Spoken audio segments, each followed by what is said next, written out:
തിരുവനന്തപുരം കാട്ടാക്കട തൂവല്ലൂർ കോണത്താണ് നാടിനെ നടുക്കിയ ഒരു സംഭവം ഉണ്ടായിരിക്കുന്നത്. ഒരു യുവാവ് കാനഡയിലേക്ക് പോകുന്നതിന് വേണ്ടി ഒരു ഏജൻറ്റിനെ ഏകദേശം 10 ലക്ഷം രൂപ ഏൽപ്പിച്ചു എന്നാണ് പറയുന്നത്. തുടർന്ന് ആ പൈസയും തിരികെ കിട്ടിയില്ല. കാനഡയിൽ പോക്കും മുടങ്ങി. ഇതേ യുവാവിന് തന്നെ, ഇദ്ദേഹത്തിൻ്റെ പേര് പ്രമോദാണ്. പ്രമോദ് എന്ന് പറയുന്ന 44-കാരൻ ഇന്നലെ ഈ വീട്ടിൽ, ഈ കാണുന്ന മുറിയിൽ ജീവൻ ഒടുക്കിയിരിക്കുകയാണ്. അദ്ദേഹത്തിൻ്റെ ഭാര്യയും കുഞ്ഞുമാണ് ഇന്നലെ ഉണ്ടായിരുന്നത്. ഏകദേശം പുലർച്ചെ തന്നെ ഭാര്യയുടെ കയ്യിൽ നിന്ന് ചായയും മറ്റും വാങ്ങി കുടിച്ചിട്ട് ഭാര്യ പുറത്തേക്ക് പോകാൻ ഇറങ്ങുമ്പോഴായിരുന്നു ഇങ്ങനെ ഈ മുറിക്കകത്ത് ഒരു നിലവിളിയും അമർച്ചയൊക്കെ കേട്ട് വന്ന് നോക്കുമ്പോൾ ഇതെങ്ങനെ സംഭവിച്ചു.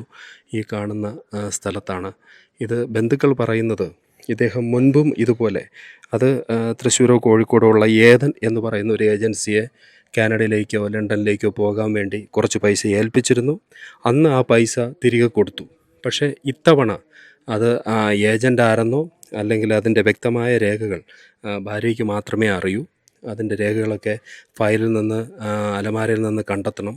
ഇന്ന് നമ്മളിവിടെ വന്നിരിക്കുന്നത് 2ാമത്തെ ദിവസമാണ് സംഭവം നടന്നിട്ട്. അതുകൊണ്ട് തന്നെ അവർക്കൊക്കെ അത് നോക്കിയെടുക്കാനോ അല്ലെങ്കിൽ നമ്മളോട് അതിനെക്കുറിച്ച് പറയുവാനോ ഉള്ള ഒരു മനോബലം കിട്ടിയിട്ടില്ല. അതിൻ്റെ മാനസികമായ വേദനയിലിരിക്കുമ്പോൾ നമുക്കത് ചോദിക്കാനും കഴിയില്ല. എന്തായാലും ഇങ്ങനെ ചതിക്കപ്പെട്ട, ഒരു ജോലി വാഗ്ദാനം ചെയ്യുകയും 10 ലക്ഷം രൂപയോളം വാങ്ങുകയും ചെയ്ത് ചതിക്കപ്പെട്ട ഒരു വ്യക്തി ഈ ജീവൻ ഒടുക്കി എന്നൊരു വാർത്തയാണ് വരുന്നത്. തൊഴിൽ തേടി അലയുന്നവരുടെ കൂട്ടത്തിൽ ഇതുപോലുള്ള ഒരുപാട് ഉദാഹരണങ്ങൾ നമുക്ക് ചുറ്റുമുണ്ട്. പൈസ വാങ്ങുന്നവർ അത് കുറേ കാലം കഴിഞ്ഞതിന് ശേഷം കുറച്ച് പൈസ മാത്രം തിരികെ കൊടുക്കുന്ന കഥകളൊക്കെ നമ്മൾ കേട്ടിരിക്കുന്നു. ഇദ്ദേഹത്തെ സംബന്ധിച്ച് ഇതുപോലെ ലണ്ടനിലേക്കോ കാനഡയിലേക്കോ പോകാൻ വേണ്ടിയിട്ട് പൈസയും കൊടുത്തിട്ട് കാത്തിരുന്നു. അതുകൊണ്ട് തന്നെ ഈ വീട്ടിൽ ഇദ്ദേഹത്തെ സംബന്ധിച്ച് മാനസികമായി വളരെ ഡിപ്രഷനിലായിരുന്നു എന്നാണ് അറിയുന്നവരൊക്കെ നമ്മളോട് സംസാരിച്ചത്. പുറത്തേക്ക് പോകാൻ കഴിയാത്തൊരവസ്ഥ, നാട്ടിൽ ജോലി കിട്ടാത്തൊരവസ്ഥ, ഈ ഒരു മനോവേദനയിൽ നിന്നാണ് അദ്ദേഹത്തിന് ഒരുപക്ഷെ ഈ ഒരു തീരുമാനം എടുക്കേണ്ടി വന്നത് എന്ന് ബന്ധുക്കളും പറയുന്നു. ഇന്നലെയാണ് ഈ പ്രമോദ് എന്ന 44-കാരൻ ഈ വീട്ടിൽ ജീവനൊടുക്കിയത്. കാട്ടാക്കട തൂവല്ലൂർ കോണത്താണ് നാടിനെ നടുക്കിയ ഈ സംഭവം ഉണ്ടായിരിക്കുന്നത്. നല്ലൊരു ചെറുപ്പക്കാരൻ, വലിയ പ്രതീക്ഷയോടുകൂടി ജീവിതം ആരംഭിച്ച ആളാണ്. അദ്ദേഹത്തെ സംബന്ധിച്ച് നല്ല ബിരുദധാരിയാണ് ഹോട്ടൽ മാനേജ്മെൻറ്റിൽ. ഹോട്ടൽ മാനേജ്മെൻറ്റ് ബിരുദമൊക്കെ എടുത്ത് സ്വാഭാവികമായിട്ട് എന്നോണം നമുക്കറിയാം വിദേശത്താണ് ഇതിന് കൂടുതൽ ജോലി സാധ്യതയുള്ളത്. കാനഡയിലും ലണ്ടനിലും ഒക്കെ ഇതുപോലുള്ള ജോലി വാഗ്ദാനം ചെയ്യുന്ന ഏജൻസികളും നാട്ടിൽ കുമിളുകുരുത്ത പോലെ ഇടക്കാലത്തുണ്ടായിരുന്നു. ഇപ്പോഴത് കുറഞ്ഞിട്ടുണ്ട്.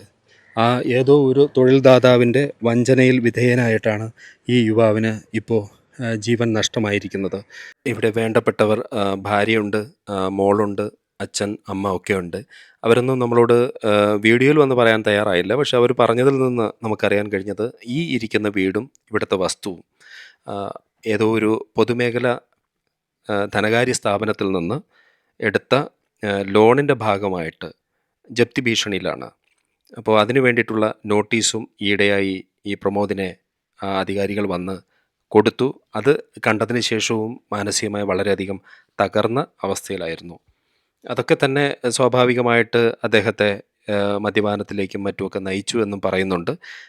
ഹോട്ടൽ മാനേജ്മെൻറ്റ് എന്ന് പറയുന്ന ആ ജോലിയിൽ ഇരിക്കെ തന്നെയാണ് അവിടെ നിന്ന് സഹപ്രവർത്തകയായ ഒരു പെൺകുട്ടിയുമായി ഇദ്ദേഹത്തിൻ്റെ വിവാഹം നടക്കുന്നു.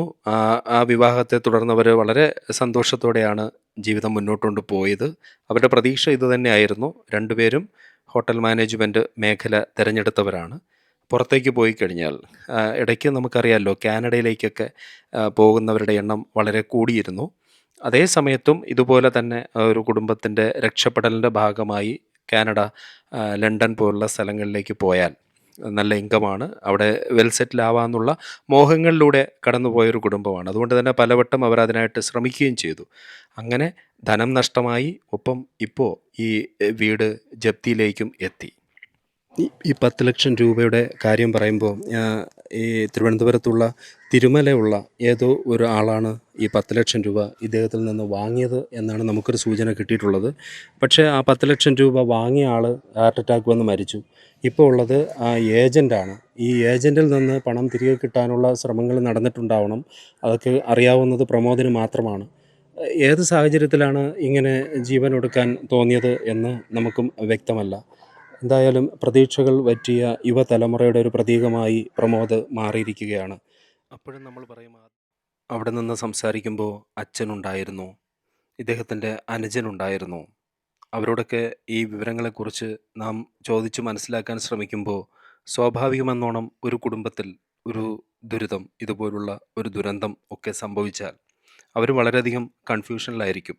എങ്ങനെയാണ് കാര്യത്തെ പുറത്തോട്ട് അവതരിപ്പിക്കുക എന്ന്. ഈ കൂട്ടത്തിൽ ഇദ്ദേഹം ഇത്രയധികം മാനസികമായി ഡിപ്രഷനിലേക്ക് പോയത് വീട്ടുകാർ, നാട്ടുകാർ ഒക്കെ അറിഞ്ഞതല്ലേ എന്നൊരു ചോദ്യം വരും. എവിടെയും ഒരു സൂയിസൈഡിനെ പ്രിവെൻറ്റ് ചെയ്യാൻ വേണ്ടി ആൾക്കാർ കൈകോർത്ത് നിൽക്കുന്ന സാഹചര്യങ്ങൾ ഉണ്ടായാൽ മാത്രമേ രക്ഷയുള്ളൂ. അത് പല കുടുംബങ്ങളിലും ഇതുപോലുള്ള പല സംഭവങ്ങളിലും ഉണ്ടാകാറില്ല എന്നതാണ് വാസ്തവം.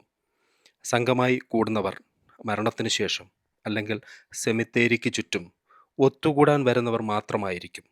അവർക്ക് മുൻപും പിൻപും ആ വ്യക്തിയുമായോ സംഭവങ്ങളുമായോ ചേർന്ന് നിൽക്കണം എന്നൊരു തോന്നലും ഉണ്ടാകാറില്ല. അതായത് പോകുന്നവനെ പോകാൻ അനുവദിക്കുന്ന ഒരു സാമൂഹ്യ സമ്പ്രദായം കുടുംബങ്ങളിലും ചുറ്റുപാടിലുമൊക്കെ ഉണ്ടാവാം. ഇവിടെ പ്രമോദിൻ്റെ കല്ലറയ്ക്കരികിൽ നമ്മൾ നിൽക്കുകയാണ്. വെറുതെയാണ് നമ്മളിവിടെ വന്നത്. നമുക്കിവിടെ നിന്ന് ഒന്നും പറയാനില്ല.